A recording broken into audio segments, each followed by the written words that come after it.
আরেকটি বিষয় আছে যেটা আমাদের আলোচনা হয়েছে স্ট্যান্ডিং কমিটিতে।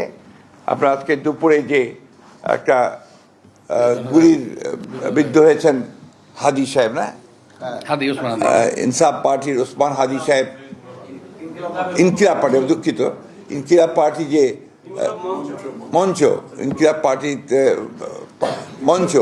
মঞ্চের সম্ভাব্য প্রার্থী তিনি গুলিবিদ্ধ হয়েছেন।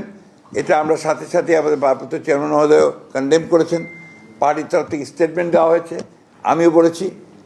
আমরা এটাকে সাথে সাথে নিন্দা জানিয়েছি এবং অতি দ্রুত যারা এই হত্যা চেষ্টা করেছে অথবা আমরা গুলি করেছে তাদেরকে বের করে তদন্ত করে তাদেরকে আইনের আওতায় আনার জন্য আমরা বলেছি।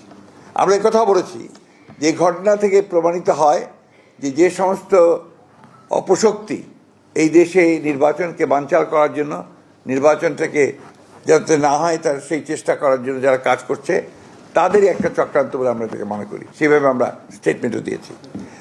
এবং সব আরও দুর্ভাগ্য যে এটা না বলে আমি পারছি না যে আমাদের সিনিয়র একজন স্ট্যান্ডিং কমিটির সদস্য মির্জা আব্বাস সাহেব, তিনি দীর্ঘকালের একজন আমাদের এই বিএনপির আমাদের নেতা, তিনি ওই আসনে তিনি একজন প্রার্থী আমাদের।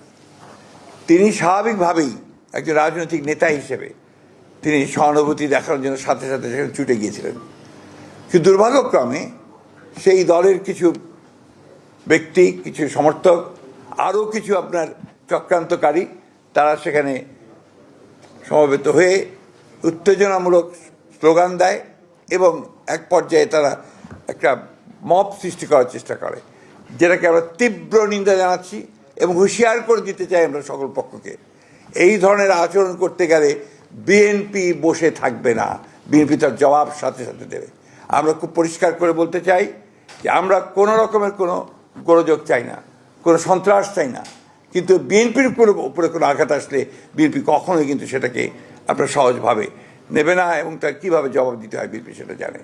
আমি তাই বলবো এই সমস্ত মব সৃষ্টি না করে, উত্তেজনা সৃষ্টি না করে, নির্বাচনের পরিবেশকে বিনষ্ট না করে সবাই যেন তাদের যেটাকে আমরা বলি যে ফিরে আসে, তাদের সম্বিত ফিরে আসে এবং নির্বাচনটা কীভাবে সুষ্ঠু হবে সেই কাজটা করার চেষ্টা করে।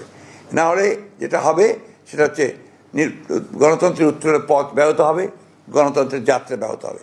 আমি ওই জন্য অনুরোধ করব সংসদের সকল মহলকে যে তারা যেন এই বিষয়টাকে অত্যন্ত গুরুত্ব দেয় এবং কোনো রকম উত্তেজনা সৃষ্টি না করে আপনার তারা কাজ করে। ধন্যবাদ।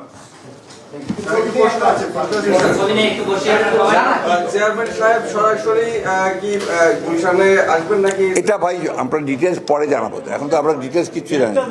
আমরা ডেট জানালাম এবং এটা আপনারা নিশ্চিত করলাম ইনশাআল্লাহ সব কিছু ঠিক থাকে। উনি অবশ্যই 25 তারিখে এসে পৌঁছবেন।